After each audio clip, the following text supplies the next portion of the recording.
Myself Rakesh Kumar Sharma. I am working as a lecturer in Biyani Institute of Science and Management Department. Today I am discuss about congestive heart failure. Congestive heart failure means cardiac output decrease and systemic congestion of the body. First of all, introduction. It is a coronary heart disease may lead to development of heart failure. यह coronary heart disease है जो कि heart failure को lead करती है. Heart failure not a disease. Heart failure कोई disease नहीं है but group of manifestation in which inadequate pump performance of heart that leads to pulmonary and systemic congestion.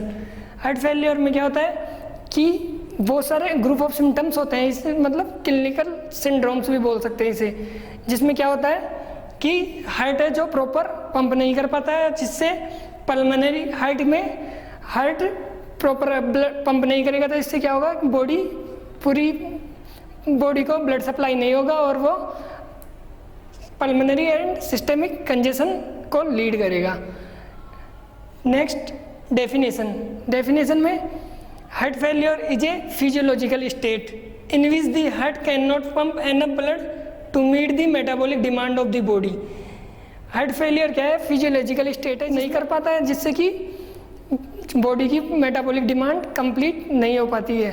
And it is also known as heart failure. ये heart failure को lead करता है. इसमें tissue को proper blood supply नहीं मिलती है और कंजेशन होता है पूरी बॉडी के अंदर, वो लीड करता है कंजेस्टिव हार्ट फेलियर को. Factor responsible for smooth running of heart, कि हार्ट प्रॉपर स्मूथ फंक्शन करे, नॉर्मल फंक्शन करे, जिस पर जो अपने उनको हार्ट फेलियर से बचा सके. जैसे कि अगर हार्ट नॉर्मल फंक्शन कर रहा है तो उस कंडीशन में क्या है, हार्ट फेलियर से अपन जिन पर डिपेंड करता है हार्ट फेलियर, उसमें फर्स्ट है हार्ट रेट. अगर हार्ट रेट नॉर्मल है तो हार्ट प्रॉपर फंक्शन कर रहा है. और इसके अलावा कॉन्ट्रैक्टिलिटी ऑफ मायोकार्डियम, अगर मायोकार्डियम के में कॉन्ट्रैक्शन में चेंजेस आ रहे हैं, जैसे कि मायोकार्डियम के कॉन्ट्रैक्शन कम हो रहे हैं या फिर ज़्यादा हो रहे हैं, तो ये भी लीड करता है कंजेस्टिव हार्ट फेलियर को. इससे क्या है, कार्डियक आउटपुट या तो डिक्रीज होगा या फिर इंक्रीज होगा. अगर कार्डियक आउटपुट डिक्रीज हो रहा है और बॉडी के अंदर सिस्टेमिक या फिर पल्मोनरी कंजेशन हो रहा है तो ये लीड करेगा कंजेस्टिव हार्ट फेलियर को. इसके अलावा प्रीलोड और आफ्टर लोड ये भी कंजेस्टिव हार्ट फेलियर को लीड करते हैं. प्रीलोड डिपेंड करता है mainly and system and diastolic volume पर, और आफ्टर लोड डिपेंड करता है mainly depend upon the and systolic volume. अगर सिस्टोलिक आफ्टर लोड में अगर एंड डायस्टोलिक वॉल्यूम अगर इंक्रीज हो रहा है या डिक्रीज हो रहा है तो ये लीड करेगा कंजेस्टिव हार्ट फेलियर को. जैसे कि एंड डायस्टोलिक वॉल्यूम है 120 ml, अगर इसमें वेरिएशन आ रहा है, जैसे कि 120 की जगह 140 हो रहा है या इससे अधिक हो रहा है, तो ये लीड करेगा कंजेस्टिव हार्ट फेलियर को. वैसे आफ्टर लोड ये डिपेंड करता है एंड सिस्टोलिक वॉल्यूम पर. अगर एंड सिस्टोलिक वॉल्यूम होता है 50 ml, अगर इसमें भी चेंजेस आ रहा है, ये अगर 50 ml से कम हो रहा है या फिर इंक्रीज हो रहा है तो ये भी लीड करेगा कंजेस्टिव हार्ट फेलियर को. नेक्स्ट अपन ईटियोलॉजी में फर्स्ट कंडीशन है एबनॉर्मल लोडिंग कंडीशन, कि हार्ट पर एबनॉर्मल लोड पड़ रहा है, या तो कार्डियक आउटपुट डिक्रीज हो रहा है तो हार्ट के ऊपर लोड पड़ रहा है. तो कौन कौन सी कंडीशन है जिसमें हार्ट पर लोड पड़ रहा है. कंडीशन के अंदर फर्स्ट आता है हाइपरवोलेमिया. अगर बॉडी के अंदर वॉल्यूम का लेवल इंक्रीज हुआ है उस कंडीशन में ये क्या करेगा, हार्ट के ऊपर लोड होगा और वो बॉडी के अंदर क्या करेगा, कंजेशन करेगा और लीड करेगा कंजेस्टिव हार्ट फेलियर को.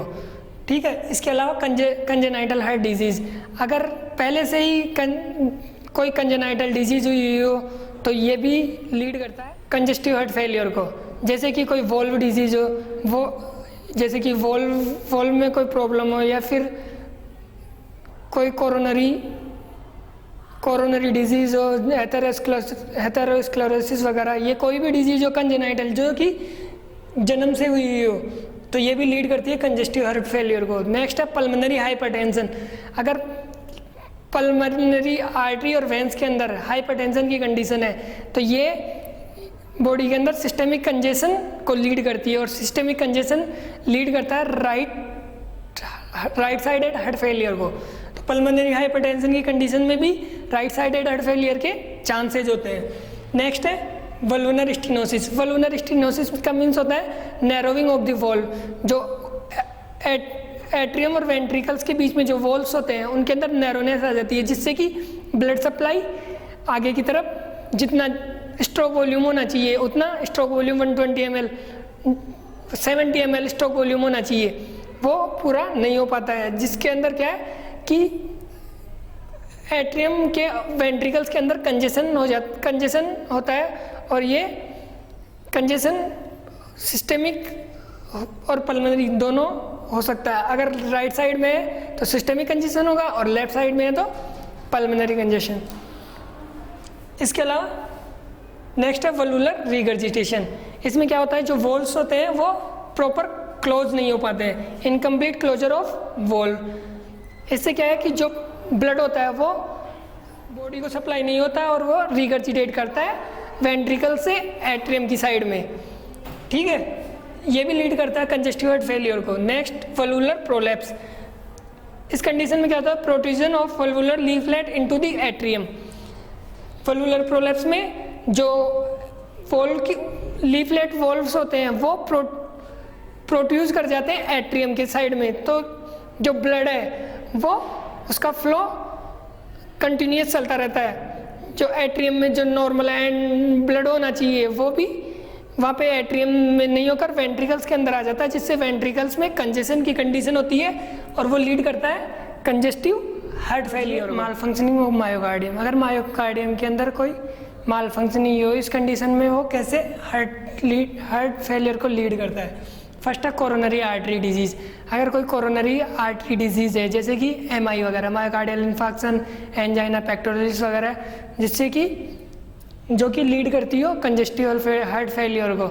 अगर MI को अपन ट्रीट नहीं करेंगे, अगर एंजाइना है, एंजाइना की कंडीशन है, अगर अपन उसको ट्रीट नहीं करेंगे, अगर उसके अंदर कोई एम्बोलिज्म वगैरह, थ्रोम्बस फॉर्मेशन वगैरह है, उसको अपन ट्रीट नहीं करेंगे तो वो लीड करता है MI को। और अगर MI को अपन ट्रीट नहीं करेंगे तो MI लीड करेगा कंजेस्टिव हार्ट फेलियर को। तो अगर कोई भी कोरोनरी आर्टरी डिजीज़ हो किसी भी पेशेंट को तो ये लीड करती है कंजेस्टिव हार्ट फेलियर को। सेकेंड है कार्डियोमायोपैथी। कार्डियोमायोपैथी के अंदर क्या होता है, जो मायोकार्डियम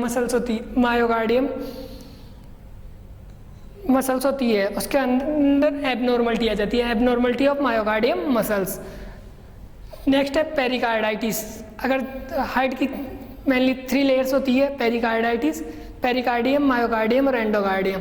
अगर पेरिकार्डियम के अंदर इन्फ्लामेशन है तो जो प्रॉपर कॉन्ट्रैक्शन और रिलैक्सेशन होता है वो प्रॉपर नहीं होगा, और ये अगर प्रॉपर नहीं होगा तो जो कार्डियक आउटपुट है वो डिक्रीज होगा, और कंजेशन बॉडी के अंदर सिस्टेमिक या पल्मोनरी कंजेशन होगा। तो अगर जो सबसे बाहर वाली लेयर होती है पेरिकार्डियम, उसके अंदर इन्फ्लामेशन है तो वो भी लीड करती है कंजेस्टिव हार्ट फेलियर को। सेकेंड है मायोकार्डियम।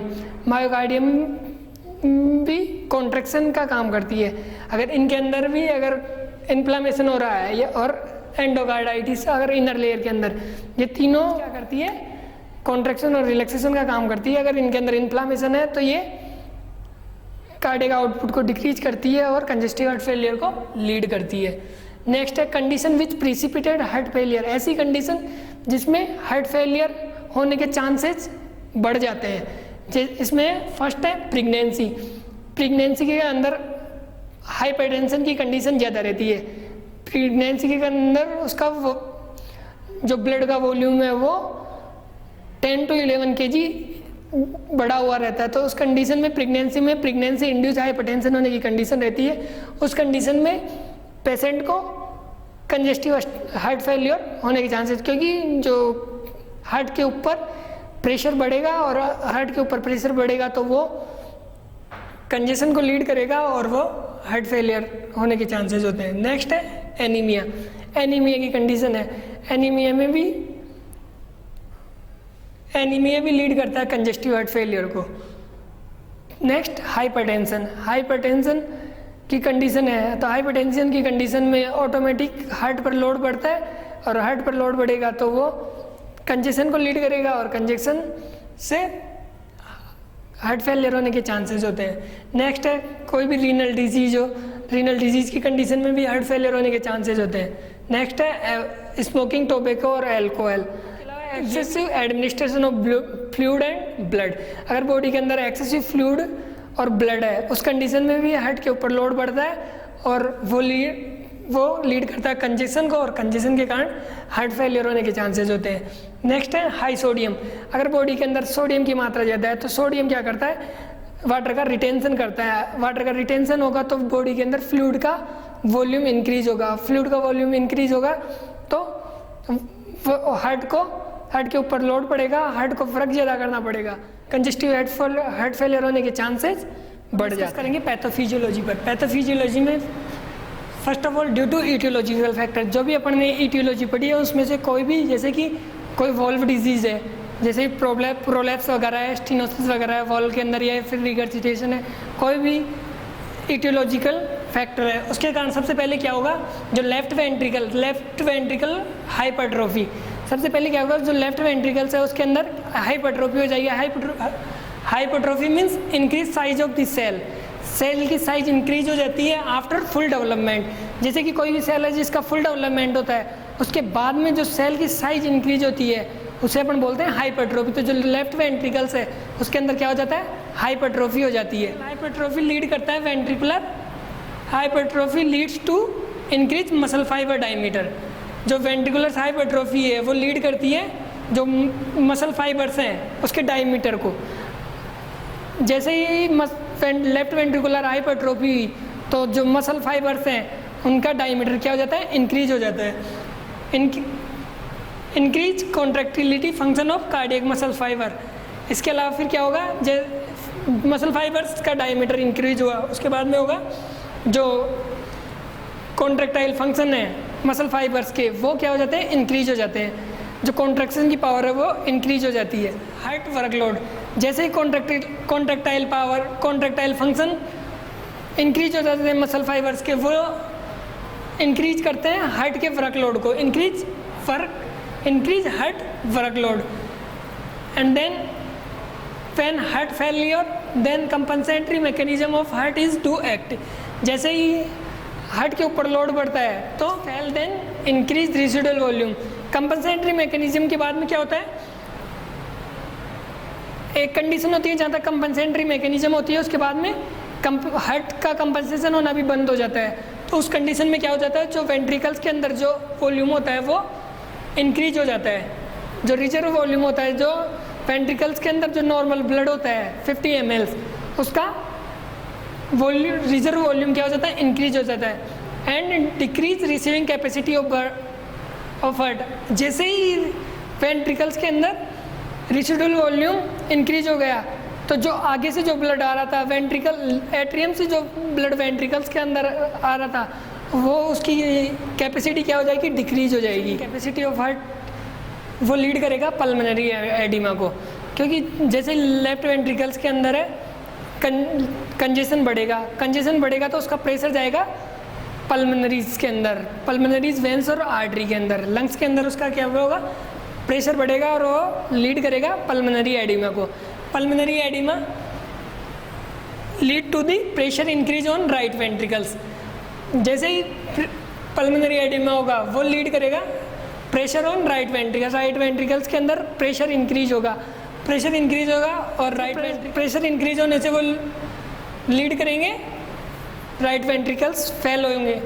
और नेक्स्ट सिस्टेमिक कंजेशन, जैसे ही राइट वेंट्रिकल्स फेल होंगे तो इसके बाद में कंजेशन बढ़ेगा सिस्टेमिक बॉडी के अंदर, जैसे कि ऑल ओवर बॉडी को अफेक्ट करेगा। जैसे हिपेटोमेगाली होगा, स्प्लीनोमेगाली होगा, पूरी बॉडी में एडिमा की कंडीशन हो जाएगी, कंजेशन होगा। तो फिजियोलॉजी के बाद में डिस्कस करेंगे क्लिनिकल मैनिफेस्टेशन पर, साइन एंड सिम्टम्स पर।